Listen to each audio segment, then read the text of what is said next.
అడుగుదాం ప్రభు. దేవా నాకు మేలు చేయ, ఏ నీడలోకి వెళ్ళాలో మాకు తెలియట్లేదు ప్రభు. మా పరిస్థితుల్లో ఏ నీడకెళ్తే మేము బాగుపడతామో తెలియట్లేదయ్యా ప్రభు. నీ నీడకు వచ్చామయ్యా, నీ నీడకు వచ్చామయ్యా. రాత్రి మమ్మల్ని ఒక్కసారి జ్ఞాపకం చేసుకో ప్రభు. అడుగుదామా మనస్ఫూర్తిగా? కళ్ళు మూసుకుందాం, ప్రభువుని అడుగుదాం మనస్ఫూర్తిగా. అడిగితే దేవుడు ఇప్పుడే నా పట్ల కార్యం చేసిన దేవుడు నీ పట్ల చేయగలడు. నాతో మాట్లాడుతున్న దేవుడు నీతో మాట్లాడగలడు. నీ హృదయంలో సాతాను కలిగించే భ్రమ నుంచి విడుదల పొందు.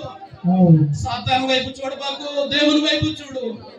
వాడు కల్లిబలి మాటలు చెప్తాడు, మోసపు మాటలు చెప్తాడు. వాడు నా ప్రభు మంచి మాటలు చెప్తాడు, నా ప్రభు మేలు చేస్తాడు. నా ప్రభువు మాత్రమే నిన్ను రక్షించగలడు. అడుగుదాం ఒక్కసారి ప్రభువుని అడుగుదామా? దేవా దయతో అడుగుదాం. అందరూ నోరు తెచ్చిన ప్రభు మంచి దేవుడా ప్రార్థన చేద్దాం. దయచేసి సమయం లేదు. దయచేసి మీరు అందరూ కూడా విన్న వాక్యాన్ని దుష్టుడు ఎత్తుకొనిపోకుండా మన జీవితాల్లో క్రియ జరిగించినట్లుగా మన హృదయాల్లో భద్రపరచుకొని ప్రతి దినము కూడా ఆ బండ నీడకుందాం. ప్రభువా నాకు తోడుగా ఉండయ్యా అని మనం ఒక తీర్మానం తీసుకుందాం. ఈ స్థితి ఏదైనా నీ పరిస్థితిని మార్చగలిగిన దేవుడు ఉన్నాడని తెలియజేస్తూ ఉన్నాను. నీ ఆరోగ్య పరిస్థితి ఏమైనా స్వస్థపరచగలిగిన దేవుడు ఉన్నాడని చెప్తున్నాను. నీ కుటుంబ పరిస్థితి ఏమైనా నీ స్వార్థ ద్వారా అనేకులు రక్షించబడతాడని చెప్తున్నాను.